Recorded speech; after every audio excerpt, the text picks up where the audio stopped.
Selamat malam semuanya, selamat siang, selamat pagi. Terima kasih telah mengklik video ini. Semoga apa yang akan saya sampaikan nanti akan bermanfaat dalam bidang akademik. Hari ini kita akan mendiskusikan, membagikan informasi tentang konsep Pancasila sebagai sistem filsafat. Ya,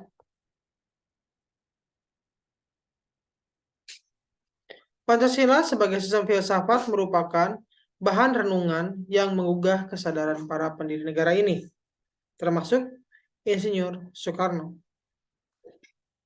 Perenungan ini mengalir ke arah supaya untuk menemukan nilai-nilai filosofis yang menjadi identitas bangsa Indonesia. Perenungan yang berkembang dalam diskusi-diskusi sejak sidang BPUPKI sampai ke pengesahan Pancasila oleh PPKI termasuk salah satu momentum untuk menemukan Pancasila sebagai sistem filsafat. Sistem filsafat itu sendiri merupakan suatu proses yang berlangsung secara kontinu sehingga perenungan awal yang dicetuskan para pendiri negara ini merupakan bahan baku yang dapat dan akan terus merangsang pemikiran para pemikir berikut. Jadi sistem filsafat ini akan terus berkembang sesuai dengan perkembangan zaman. Itu pun sudah dipikirkan oleh para pendiri bangsa ini sejak dahulu. Jadi konsep-konsep filsafat ini akan terus berkembang, terus akan terus difikirkan, akan menjadi pemikiran, akan terus continue ke depannya demi kepentingan dan harapan dari bangsa ini. Ya. Kemudian ada beberapa segelintir pemikir yang menaruh perhatian terhadap Pancasila sebagai sistem filsafat. Di antaranya adalah Notonagoro, Suryanto, Wardoyo, kemudian ada Sastra Prateja, dan yang lain sebagainya. Mereka bertiga atau beberapa peneliti tersebut atau segelintir pemikir tersebut sangat menaruh perhatian terhadap Pancasila sebagai sistem filsafat. Nah, mahasiswa perlu memahami Pancasila secara filosofis karena mata kuliah pendidikan Pancasila pada tingkat perguruan tinggi menuntut mahasiswa untuk berpikir secara terbuka, kritis, sistematis, komprehensif, dan mendasar sebagaimana ciri-ciri pemikiran filsafat.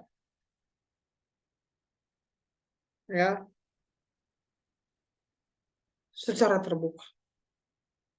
Terbuka dalam konteks akademik artinya setiap apa yang keluar atau kita diskusikan harus berdasarkan dari sumber informasi yang dapat dipertanggungjawabkan kebenarannya, sumbernya memang benar-benar ada, dan dokumentasi dari sumber itu memang ada. Ya, karena itu ciri dari sistem bikin filsafat.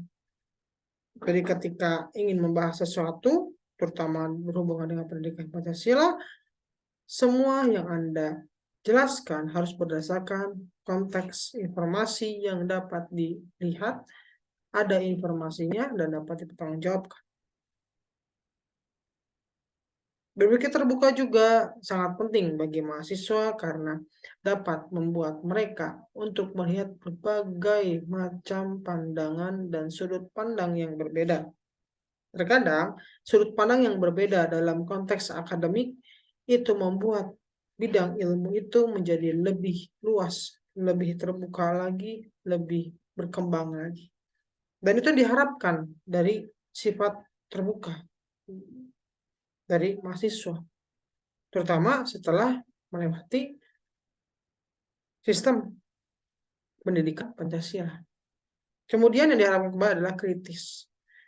Kritis di sini berarti mahasiswa dapat menjawab dan memberikan solusi bagi berbagai masalah sosial yang ada di negara ini. Tentunya dengan karakteristik bidang kajian ilmu mereka masing-masing. Nah, kritis di sini bukan artinya Anda bebas menghakimi tanpa ada bukti informasi untuk memberikan solusi. Konsep kritis dalam bidang akademik adalah untuk memberikan solusi dari segala masalah sosial, fenomena sosial, dan apapun masalah yang terjadi di masyarakat, dicari solusinya berdasarkan bidang kajian Anda masing-masing. Itu kritis dalam bidang akademik yang diharapkan. Bisa berbagai hal, bisa lewat penelitian jurnal, bisa lewat disertasi, bisa lewat skripsi, bisa lewat artikel. Ada banyak tools yang bisa digunakan oleh mahasiswa untuk berpikir kritis. Selain itu, juga mahasiswa akan diharapkan dapat sistematis. Sistematis di sini akan mengarah kepada konsep berpikir. Jika menjelaskan sesuatu, mulai dari hal yang paling sederhana, kemudian terus meningkat, terus meningkat, terus meningkat, sehingga akan dapat dijelaskan dengan lebih utuh. Ya, berpikir sistematis sangat sulit dilakukan jika mahasiswa itu sangat kekurangan informasi, terutama jika menjelaskan sesuatu. Bukan hanya melihat, oh iya, hanya seperti itu melihat saja nggak bisa. Makanya ada penelitian. Penelitian adalah merupakan salah satu cara untuk melatih pemikiran mahasiswa dalam berpikir sistematis. Mahasiswa akan dipaksa, dibiasakan untuk melihat sebuah fenomena sosial yang terjadi itu dari A dulu, kemudian B, C, D, sampai Z berurutan. Dan gitu pun teori pun seperti itu keberadaan. Ya, terakhir adalah komprehensif dan mendasar. Komprehensif harus sesuai dengan segala sumber informasi yang dapat dipertanggungjawabkan keberadaannya, jelas, dan dapat sesuai penyampaiannya berdasarkan bahasa dan kepentingan yang ada saat ini. Ya, jadi banyak sekali yang diharapkan dari mahasiswa itu. Makanya harus tetap ikut perkuliahan Pancasila.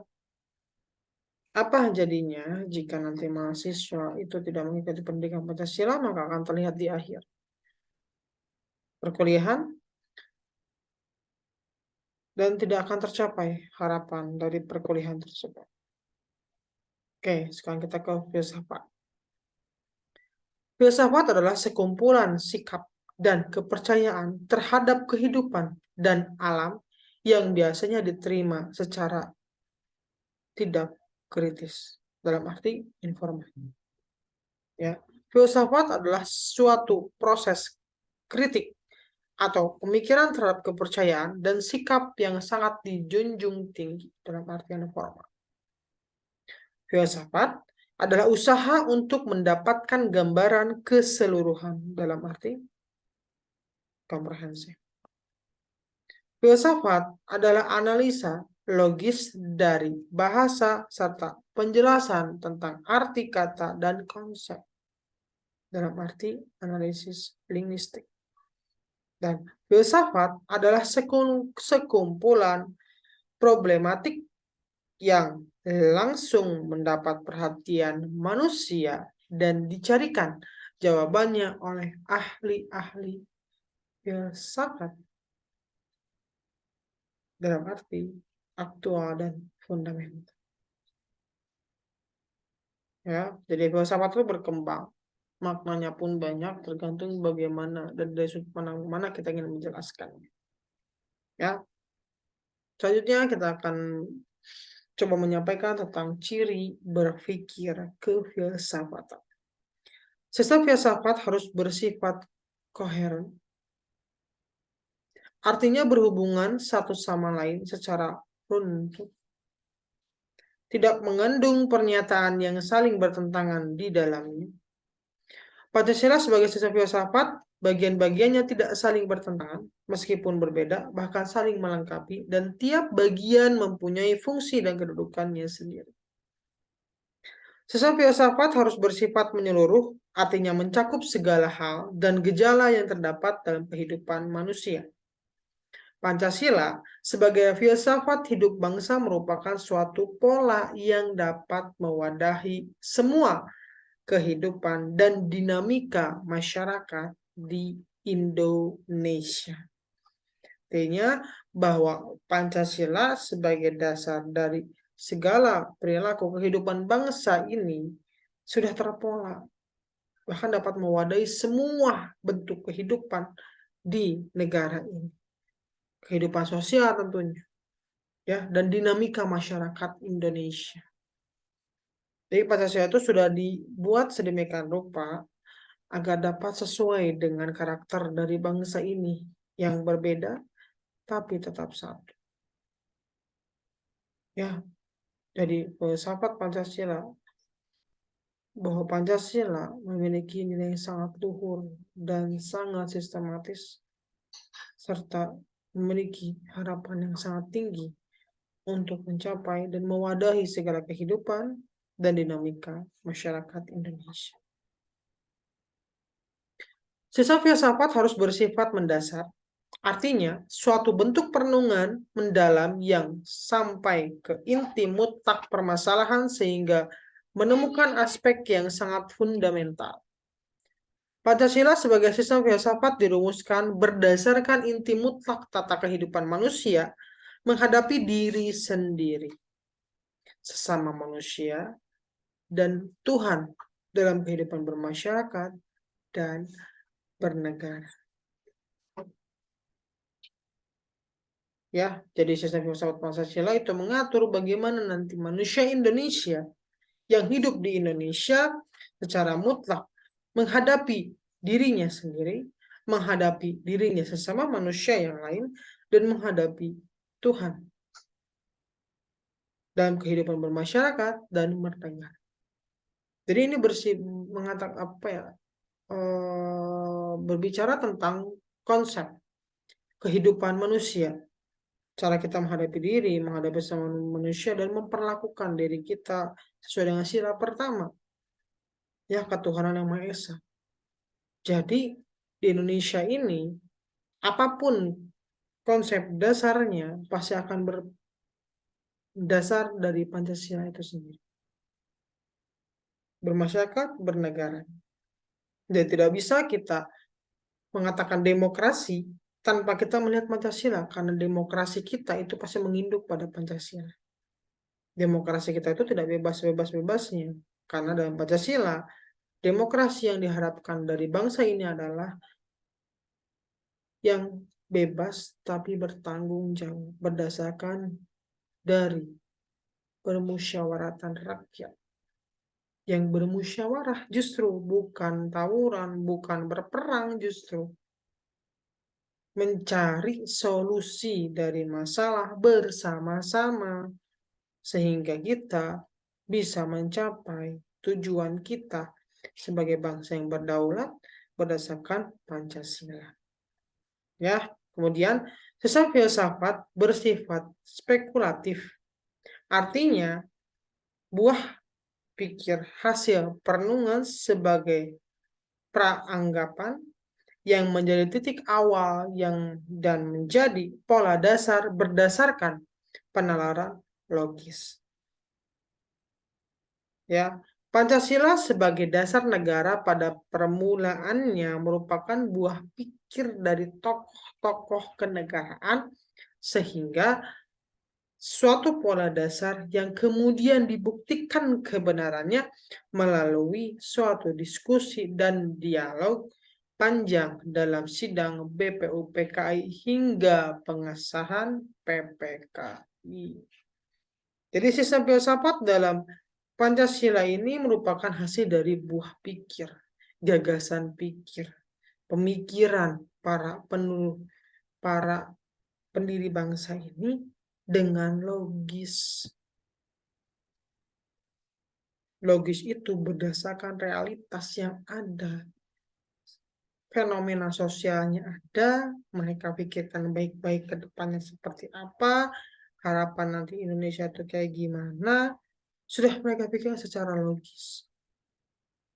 Ya, dan Pancasila ini merupakan buah pikir dari para leluhur bangsa kita, tokoh-tokoh negara bangsa kita, yang mengakar dari budaya, adat istiadat, dan kegiatan-kegiatan masyarakat Indonesia dari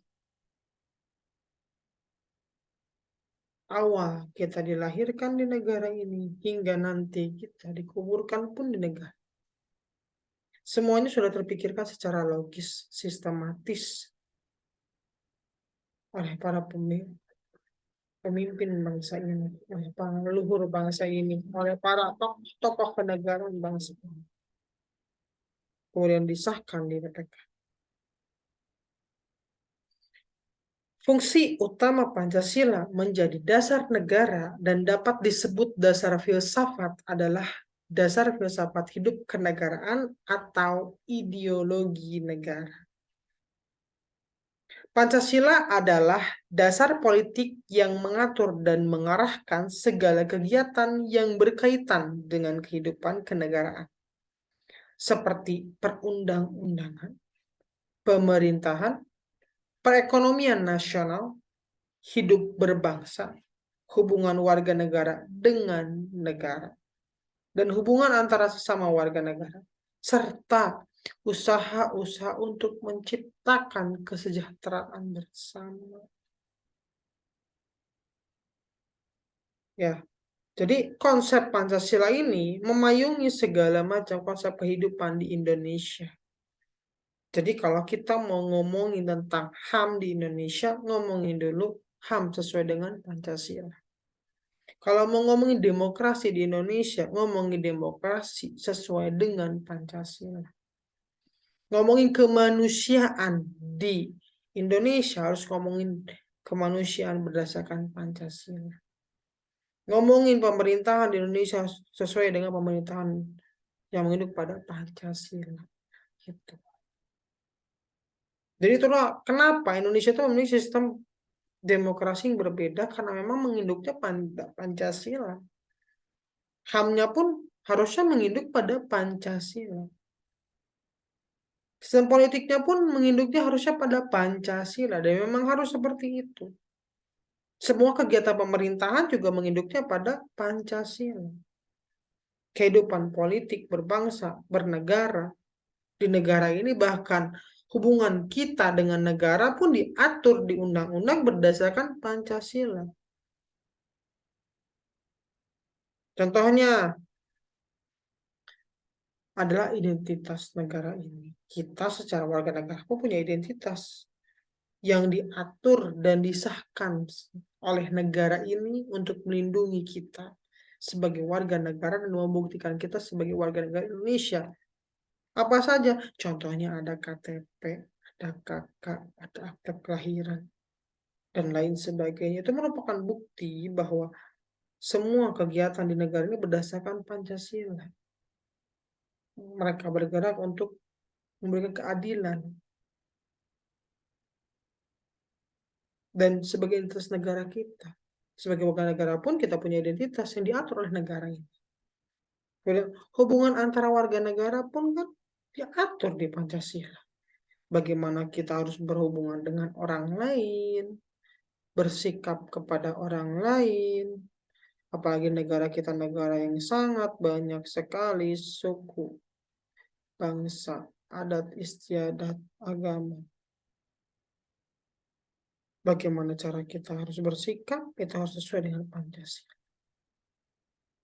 Gak bisa kita membawa konsep berpikir negara lain, kemudian menerapkannya dalam kehidupan sosial, serta memaksakan konsep yang berbeda dengan Pancasila di negara ini. Karena Pancasila merupakan dasar negara kita, ideologi negara kita, dan filsafat negara kita. Semua itu dilakukan, dibuat untuk mencapai kesejahteraan bersama, menjadi tujuan bagi bangsa Indonesia agar menjadi bangsa yang lebih baik. Kemudian, Pancasila harus menjadi operasional dalam penentuan kebijakan-kebijakan dalam bidang-bidang politik, ekonomi, pemerintahan, undang-undang, dan lain sebagainya sampai ke kenegaraan, warga negara, dan dalam memecahkan persoalan-persoalan yang dihadapi bangsa Indonesia. Bahkan dalam menyelesaikan masalah pun harus sesuai dengan Pancasila. Bukan malah tawuran, bukan malah ribut, nggak boleh. Hari kita harusnya kalau ada masalah dengan teman kita bicarakan, bukan bawa teman untuk ikut tawuran, itu salah. Ya, membuat orang ikut membenci apa yang kita benci, itu sangat salah. Pada orang tersebut tidak tahu apa-apa. Bahkan mungkin kita pun nggak tahu masalah sebenarnya apa. Gitu. Jadi selesaikan sesuai dengan konsep Pancasila. Musyawarah, mufakat. Ya. Manusia telah memperoleh kekuatan baru yang besar dalam sains dan teknologi. Telah mengembangkan bermacam-macam teknik untuk memperoleh ketentraman dan kenikmatan. Akan tetapi, pada waktu yang sama, manusia merasa tidak tentram dan gelisah karena mereka tidak tahu dengan pasti makna hidup mereka dan arah harus ditempuh dalam kehidupan mereka. Filsafat melalui kerjasama dengan disiplin ilmu lain memainkan peran yang sangat penting untuk membimbing manusia kepada keinginan-keinginan dan aspirasi mereka. Dengan demikian, manusia dapat memahami pentingnya peran filsafat dalam kehidupan bermasyarakat, berbangsa, dan bernegara. Faedah terbesar dari filsafat adalah untuk menjajaki kemungkinan adanya pemecahan terhadap problem kehidupan manusia. Filsafat adalah suatu bagian dari keyakinan-keyakinan yang menjadi dasar perbuatan manusia. Ide-ide filsafat membentuk pengalaman-pengalaman manusia pada waktu sekarang. Filsafat adalah kemampuan untuk memperluas bidang-bidang kesadaran manusia agar dapat menjadi lebih hidup, lebih dapat membedakan, lebih kritis, dan lebih pandai berpikir. Ya. Kemudian, landasan ontologisnya, filsafat Pancasila. Ontologi membahas tentang hakikat yang paling dalam dari suatu yang ada, yaitu unsur yang paling umum dan bersifat abstrak. Disebut juga dengan istilah substansi. Inti persoalan ontologi adalah menganalisis tentang substansi. Manusia adalah makhluk individu sekaligus sosial yang secara universal berlaku pula bagi substansi infrahuman, manusia dan Tuhan. Sila-sila Pancasila merupakan suatu hierarki teratur yang berhubungan satu sama lain tanpa kompromikan anatominya, khususnya pada Tuhan. Jadi sila-sila Pancasila itu justru sangat teratur dan tidak bertentangan dengan prinsip ketuhanan. Bahkan ada sila pertama sebagai bukti sila ketuhanan. Keadaan dan sifat membentuk perilaku manusia sehingga penjajahan yang dialami oleh bangsa Indonesia dalam kurun waktu yang cukup panjang membentuk kedinamisan rakyat Indonesia untuk terus mengadakan perlawanan yang tertuang dalam sejarah perjuangan bangsa Indonesia dari masa ke masa. Sifat yang mengacu pada karakteristik bangsa Indonesia berupa solidaritas, rasa kebersamaan, gotong royong, bahu-membahu untuk mengatasi kesulitan demi menyongsong masa depan yang lebih baik. Pemikiran filosofis atas hakikat dan sila-sila Pancasila sebagai dasar filosofis negara Indonesia. Oleh karena itu, pemahaman atas hakikat sila-sila Pancasila itu diperlukan sebagai bentuk pengakuan atas modus eksistensi bangsa Indonesia. Ya, jadi pemikiran-pemikiran rakyat Indonesia itu terbentuk dari apa yang telah kita hadapi. Kita dijajah awalnya, kemudian kita mulai dengan bersatu, solidaritas, bersama, saling bantu. Tidak ada yang memikirkan dirinya sendiri untuk berperang, untuk memikirkan hanya memikirkan bangsanya. Tidak melihat dia dari mana, agamanya apa, sama dia orang Indonesia berjuang untuk negara ini, itulah yang tercipta di negara ini sebenarnya. Hanya Pancasila tetap ada. Mengikat kita terus sepanjang zaman. Mau zaman apapun, seperti apapun, dimanapun kita berada, selama kita berada di Indonesia, Pancasila ini akan tetap berlaku. Ya, karena sesuai dengan karakteristik bangsa Indonesia. Oke. Sekarang dasar epistemologis filsafat Pancasila.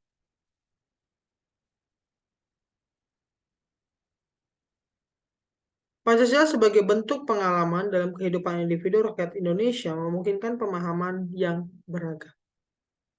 Meskipun roh atau semangat universalnya tetap sama dan tetap ada. Landasan epistemologis Pancasila artinya nilai-nilai Pancasila digali dari pengalaman bangsa Indonesia. Kemudian disintesiskan menjadi sebuah pandangan yang komprehensif tentang kehidupan bermasyarakat, berbangsa, dan bernegara. Ya, kemudian landasan aksiologis Pancasila.